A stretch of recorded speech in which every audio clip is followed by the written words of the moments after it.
On this episode of AV Week, Bradford Ben is back from InfoComm India. He gives us a rundown of that show. We talk about AV security and what the future of lamps and projectors are in the AV industry. All that and more next on AV Week. The network for the AV industry. What are you listening to? This is AV. This is AVNation. This is AVNation. This is AV Week, episode 318, recorded Friday, September 29th, 2017. Lampless. Support for AVNation is brought to you by AMP and by FSR. This is AV Week, your weekly wrap-up of audio-visual news and information. My name is Tim Albright. I am your host. We're going to get to the news and information, but first, a quick update on InfoComm India from my good friend and pal, Mr. Bradford Ben from Harman Professional. How are you, sir? I'm tired after 26 hours of traveling from Mumbai. So we're recording this at roughly 4 o'clock Central, 5 o'clock Eastern. What time did you leave India? I left India at 11:30 p.m. Mumbai time on Thursday night, which would be approximately 2 p.m. East Coast time on Thursday afternoon. And yes, the time zone is off by a half an hour, and it's 9.5 hours, so doing the math is a little tricky. All right, so let's all travel snarkiness aside. InfoComm India, obviously put on by AVIXA, has been for a number of years. It was September 26th to the 28th. You were there for Harman. First time at InfoComm India. Correct. What was your impression of the show as just a non-U.S. show? Because you've done a couple of other non-U.S. shows for Harman. What was your impression of the show itself? Well, one of the things I always have to remember is each market's its own market. Okay. Comparing Amsterdam to the U.S., to India, to China, to Australia, to Dubai is a little unfair. You actually have to look at the position of the market. As the market size in India is, it's a pretty good size show. The attendees were all very excited about the idea. There was a lot of well-represented companies there, not just from the U.S., but from other parts of the world. It was definitely a video-heavy show. Part of that is obviously because it's InfoComm, and part of that is given the attendees that were there were mainly video people. Harman was highlighting some of the Ascendo products in the booth, the Ascendo Core and the Ascendo Vibe for teleconferencing, because it's obviously a large thing with the global marketplace that India is becoming a stronger player in. If you were a U.S. attendee, our biggest audience is from the States, so let's take it from that angle. If you were a U.S. attendee and you walked into the show, what are some of the differences, whether it's from the manufacturers or the exhibitors that were showing, maybe the size of their booths or their presence, or maybe how specific companies, manufacturers get into that market? I think the biggest difference is many of the companies have distribution instead of direct companies. Okay. So, for instance, if you were going to look for Samsung displays, it wouldn't be with the Harman booth. Yes, we had them in there, but it would be with, if I remember right, Greenhouse Technologies, who is also the Indian distributor for many of the milestone brands that have just been picked up by Legrand. At least I'm hoping I remember that right. But so that's one of the big differences. So a lot of companies are represented by their local distribution and have limited numbers of people coming from the States. QSC had a booth there. There were people from the States there, including Joe Pham, who came in specifically for the show. Music had a booth there. We were right next to the Kramer booth, which was huge. I liked the look of the Kramer booth quite a bit. I can tell they definitely see this as an important show for them, and saw that their booth was trafficked. Harman had a great booth location, which is something we couldn't do in the States, we were literally, you walked in the front door, you walked into the Harman booth. Oh, wow. But it's definitely a different show vibe. The show floor is much smaller. I could see each side from turning from end to end. Of the show floor. That's not an insult. It's just, it's a growing market. This is a show. It's still growing. It's still expanding. But there were all sorts of brands there, all sorts of items there. But like I said, the main focus seemed to be on video and remote communications. There was a high level of digital signage, but I think remote was the thing I saw the most.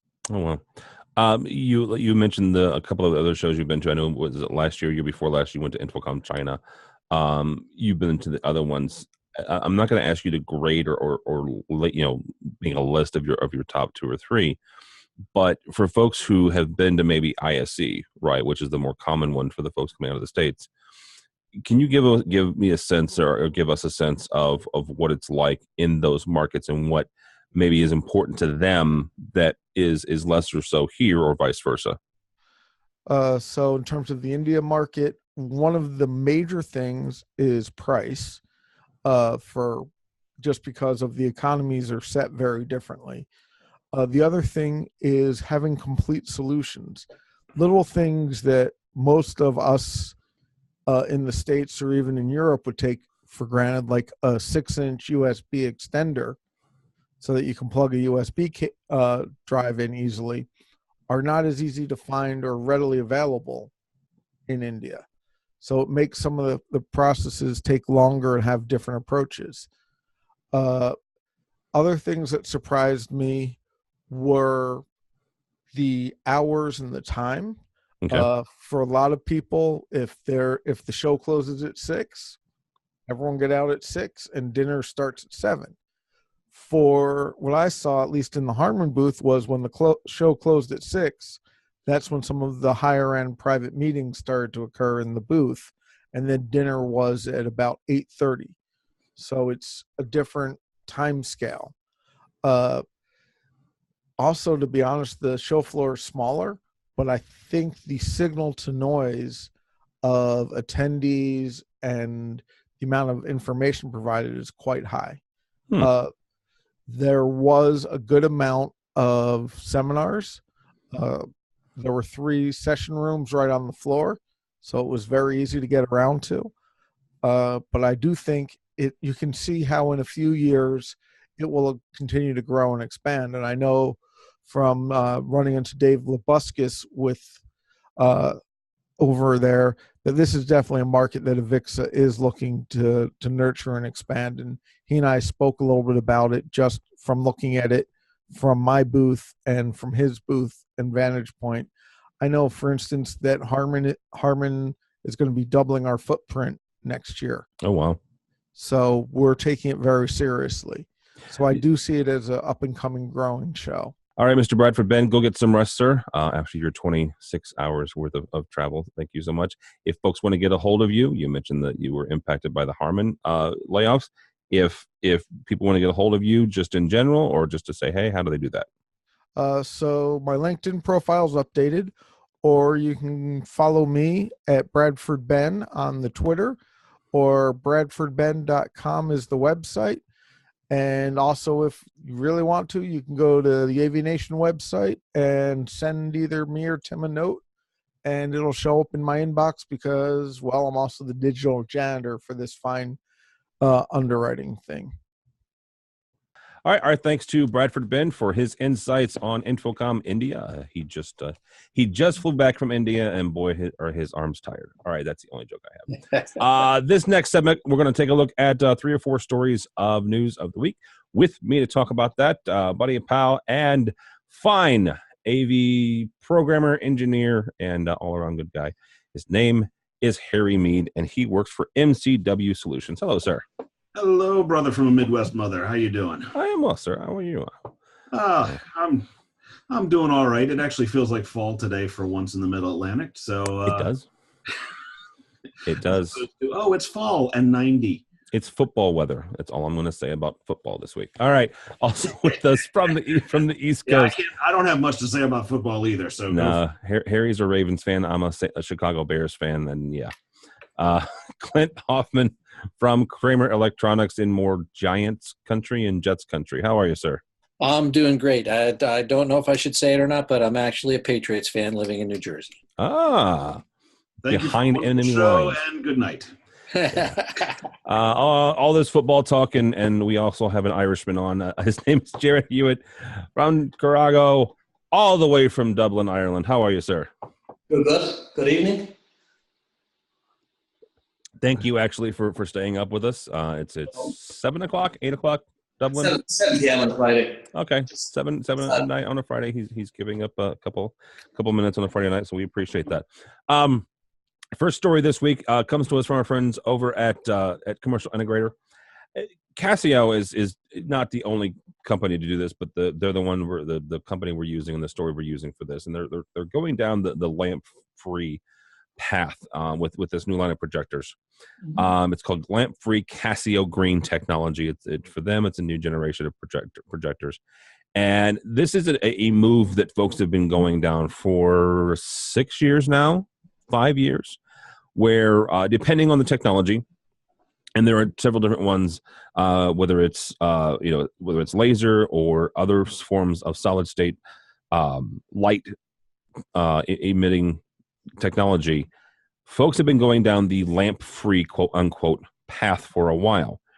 You marry that with the popularity of displays and the larger displays and the fact that they're overtaking both classrooms and boardrooms, and you're stuck with a question that I came away with after reading this article, and I'm going to start with Harry on this. Both this lamp-free move, and whether it's a green thing or whether it's just a simple evolution of technology, and the very, very increasing popularity of displays in these various locations where smaller form factor projectors would have occupied 10 years ago. If you're in the lamp business today, if that's what you make, right? And there are several companies. When I was a technology manager, I had 3 or 4 companies whose websites I would go to. These are who we would get our replacement lamps from. What are you thinking right about now as you're sitting here on a Friday afternoon, fall of 2017, about the future of your business? Where are we sitting with lamps in general? So I better be into some really high-end stuff, and I better be figuring out what my next business proposition is going to be. Okay. Most of these lamps are going to be gone. Projectors, it's been for a while that I guess you said 6 years. I don't know the particular dates, but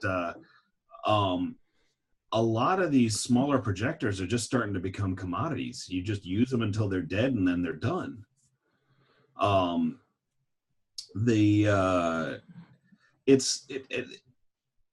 didn't see whether they were using LED or what they were. I guess, yeah, they are using LEDs and laser. But I liken it back to something I've got in my house, which I actually have a couple of ceiling fixtures in my house that are completely sealed. There's no bulbs. They're LEDs. They're good for something outrageous like 50,000 hours, and then you'll replace the fixture because by that time it'll be time to renovate. So if I'm a lamp manufacturer, I'm figuring out what my next business move is going to be because it ain't lamps. Jared, Harry makes a very good point. The fact that these are rated for 20, 30,000, sometimes 50,000 hours at that point, and they do become throwaway. They do become commodities. So, is he right? Are the folks who are in the lamp business needing to look at a different business plan? Yeah, definitely. Like we're seeing it, like I do. I've put out a couple of laser projectors, mostly in the 5,000, 6,000 lumens range. Where we really had the market for projectors here was education. And you can see the traditional lamps, they're doing a 5-year warranty on your lamp now at the moment. But they haven't changed to the LED yet, but they're trying to say here, we can keep up with it. Because you work out your 20,000 hours, 8 hours a day. Someone's better at math than me. You probably get 7 years out of a 20,000 hour light source. So yeah, I can see, I did a quote today, met a client, walked through 10 meeting rooms, 5 VC rooms, 2 boardrooms, and the only place we were putting projectors was canteen for town hall meetings, and that's a choice of one or two. In the past, it would have been projectors in training rooms, projectors in meeting rooms, and only the small room you get a 46-inch. So it is the death knell for projection. But at the high end, you're never going to get a 200-meter long LCD screen. So for like the huge Barco projection business, I think that's there to stay for projection mapping and such. Yeah, it's interesting. You're looking at a couple different niche markets, and I hate to say that for projection, but they're going up against LED walls, right? Where if you want to do edge blending and things of that nature, it would be direct view LED, or you can do a bigger projector, whether you're stacking it or not, you're edge blending it or not. So, Mr. Clint, as far as from a manufacturer standpoint, how do you do that shift, right? Kramer, over the last couple of years, you guys haven't shifted. You've introduced new product lines, but you haven't said we're done with switching. You haven't done that, and we're doing this over here. You've added lines. This would be a shift, though, where suddenly, to Harry's point, you're either going in the higher end for large venue projection lamps; those would still need to be replaced, or you're going to shift to something else. How do you do that? Well, it depends on who you are, too. I mean, like the manufacturers of projectors are just going to put the new source in there and still sell the same product. But as you pointed out, those folks that built a business supplying aftermarket resources, lamps in this particular case, they got a problem. And I don't know what they do sitting here today. I really don't know, because no, the LED technology, if you look around the house, I just put some lamps on the outside on my garage that are LED, and I thought, well, there's no way they're going to be bright enough, and they're super bright, and they're going to last probably my lifetime. So It's like, done. Yeah, there's I've got a flashlight. I think it was included with a as seen on TV thing where I ordered something else and they gave me this tactical flashlight, but it's a single LED and it'll put your eye out. Mm-hmm. Yep. There is lumens as well. You get like an LED torch, like 700 lumens. You get to go for 50 meters. They're amazing. Well, yeah. Even some of the Harry does our swag report every year at InfoComm. Even some of the folks who were giving away flashlights as part of their, if you come to our booth or our stand, we're going to give you some stuff. Those are very bright. I mean, they go in our drawers. I have one in my car in case you break down on the side of the road. Those are still pretty bright, and I know they're not that expensive. They're not cheap, but they're also not that expensive. So I've got a Harman one looking at me over there, actually. All right. Next up here, we've got from our folks over at Innovate on the Net, talking about security, and specifically AV security. This is something that has become increasingly important. Clint Hoffman and I were on a panel at the PSNI Super Summit this past February. Great panel, some really great guests talking about this very thing. And I want to relay a story, and I'm not going to punk out who told me this, but it was a rather prominent manufacturer in the AV space. And we were talking about a virus called the Stuxnet virus. And at the time, the Iranian government was afraid that the U.S. government had infected them with this Stuxnet virus, and it was going to overtake their nuclear facilities, and it was going to do all these crazy things. And I asked the question, I said, should AV integrators be concerned about the security of their system? And the response, and I will remember this for a very long time, what is the worst thing they're going to do? Turn on the projector and turn it back off? Quote, unquote. The reason that has stuck with me is because of stories like Target, because of the hacking of Equifax, because of, there are so many high-profile hacking stories that are out there right now. And have been for the past 4 or 5 years. The conversation that Clint and I had, along with other security professionals, if you are, according to Teresa Payton, who is a high-level security expert, she was the first CIO of the White House under Bush 2. She said, if you're handling customers' data, you have to be secure. It's your responsibility. Clint, I'm going to start with you, mainly because you and I were on that talk together. And I kind of asked you the same question I asked you then. Manufacturers, you guys do pen testing, you do updates, you do firmware, you try to make sure that your equipment is as secure as humanly possible as you know it that moment. And then you push out a firmware.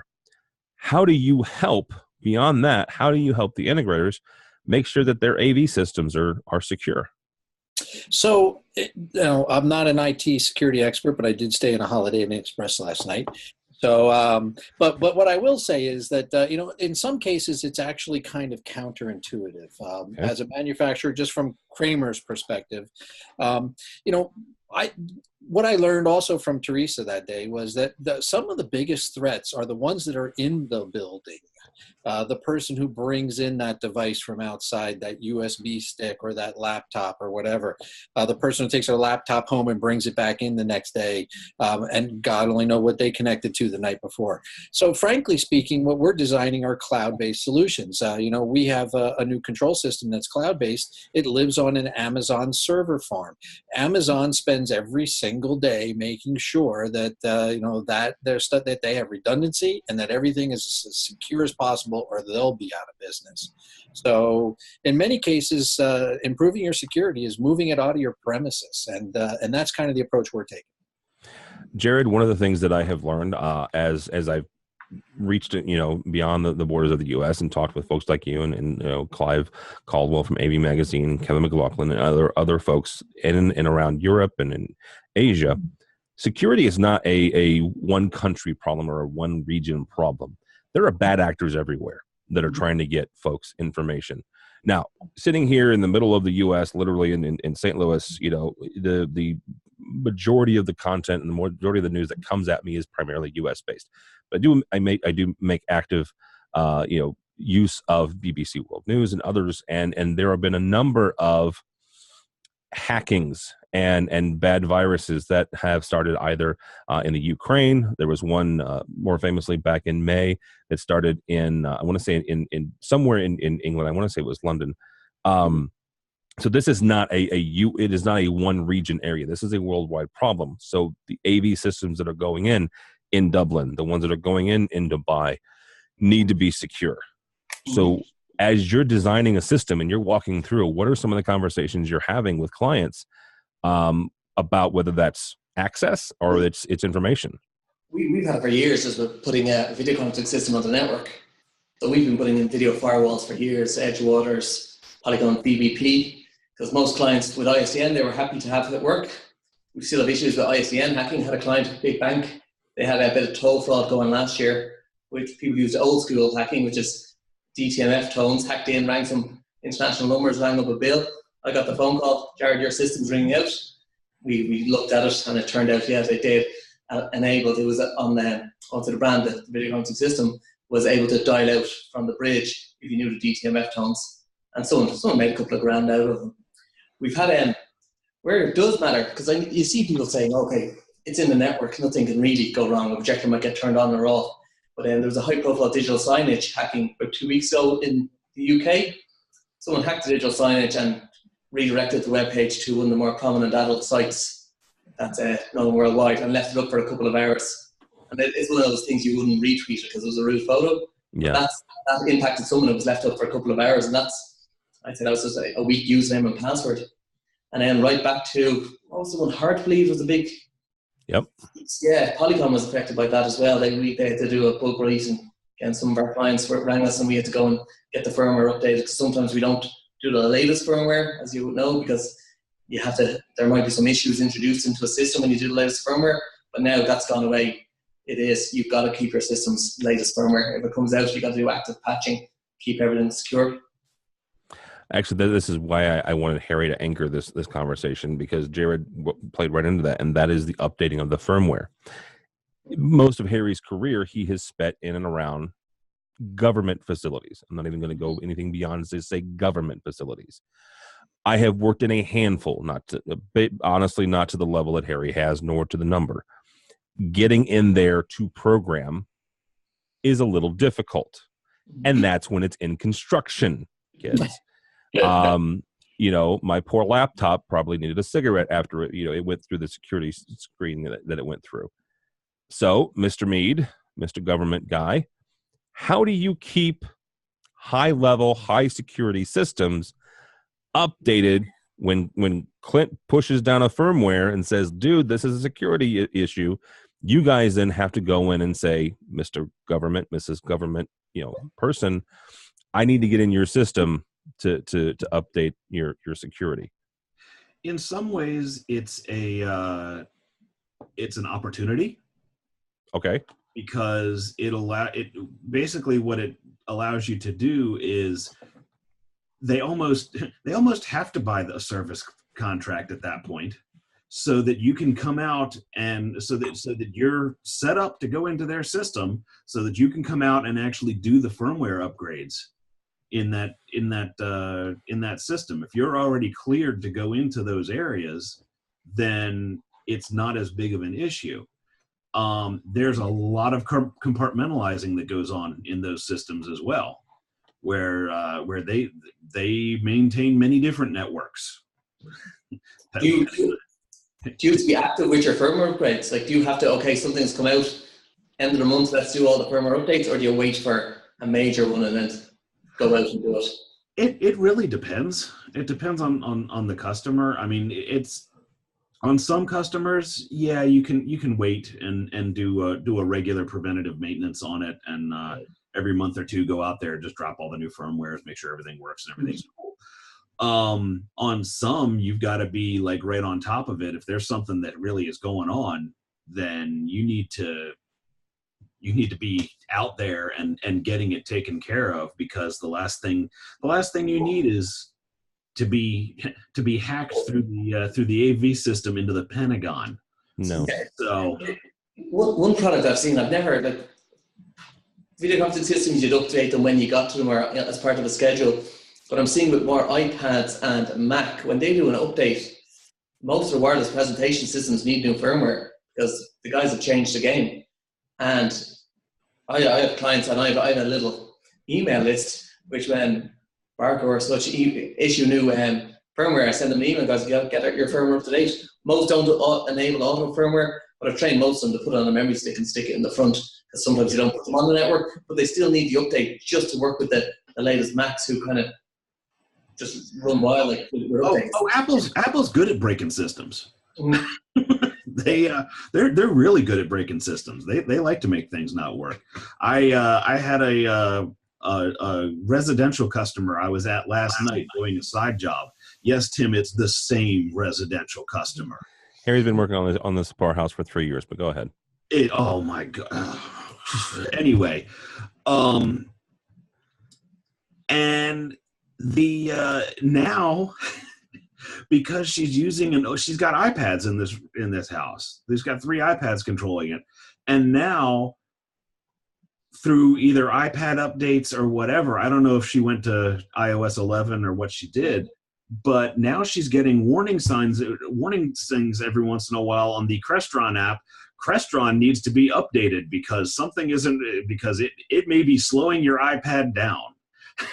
The iPad app or the processor needs to be? The iPad app is saying that. Wow. It says Crestron may be slowing your processor down. Investigate whether there's an update. I didn't pay for that, I swear. Oh, wow. I was going to say, that's a straight up Apple thing, because, it's just the fact that she's got an older system, so it's all 2 series stuff. So it's an older app. It's an older app. Yeah. And Apple is saying, yeah, this app is out of date. It's like, no crap. Be interesting, and that is that, regardless of whose app it is. Yeah. If you're an Apple person, I happen to be one. If you chose to do the iOS 11 update, I'm interested to see how quickly the audio video folks update their app to accommodate and or utilize some of the features. Within about a day and a half. Really? Okay. Because I did it on the day it came out. And a couple of the apps that I had were within a day and a half. I had a patch coming. All right, I know. Yeah, we announced compatibility with that back at InfoComm, so we even got it done before time. So As long as they're not changing AirPlay, which from occasion to occasion, they just make a change to that without telling anybody. We're It's in a different spot. It's the pinkware you have to upgrade. You have to upgrade your brain to go to find it.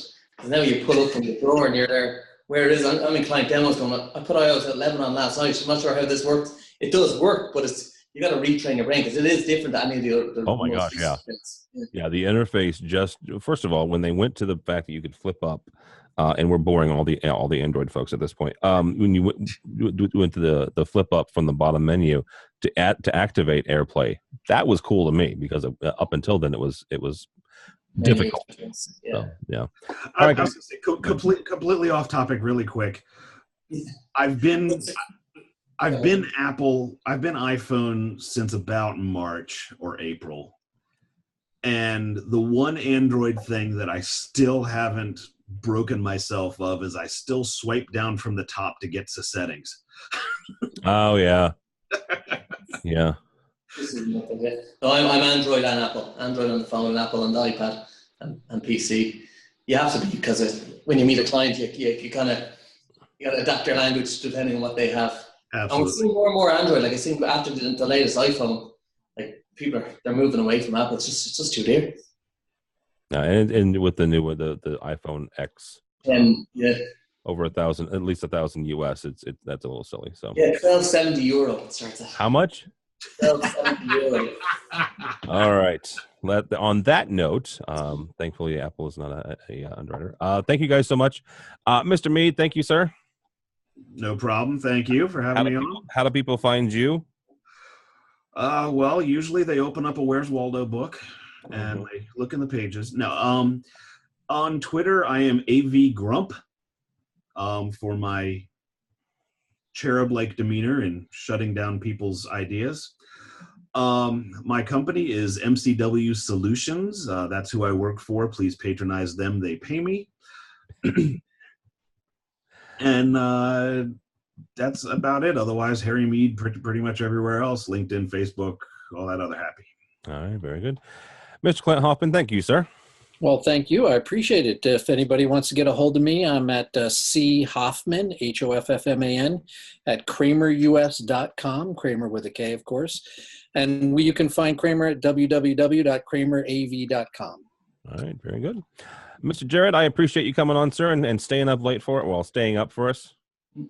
Not too late. Yeah, I'm on Twitter at Jared Hewitt, JaredHuet. The website's Carago Technologies, which I shortened to carago.ie because there's too many letters to spell it out. And I'm always on LinkedIn. That's where I do most of my business. LinkedIn, look out for me and we'll connect.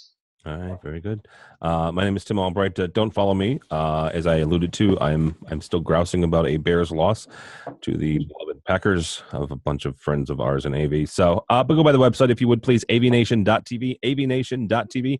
You'll find this program and a host of others by the time this posts, which will be October 2nd. We will have started our 31 and 31 promotion. This is where we celebrate AV month by posting 31 posts in 31 days. It was a crazy idea that our editor, Josh Schrago, had about 3 or 4 years ago now, and at this point, it just seems like I can't get away from it, so we're doing it again. So check that out. Also check out our underwriter section. These are the folks who support us financially and help us do what we do. Kramer is one of those folks, so we thank them and the others for their support. Check us out depending on where you are in the world. Next couple months, we're going to be in Barcelona at the HD-Based World Congress with HTA in Chicago, the New York Digital Signage Week in New York, entire week in New York, and then we'll wrap up the year at AVEC with the folks at Avixa down in Miami. So all that and more at avnation.tv, avnation.tv. Thanks so much for listening. Thank you so much for watching. This has been AV Week.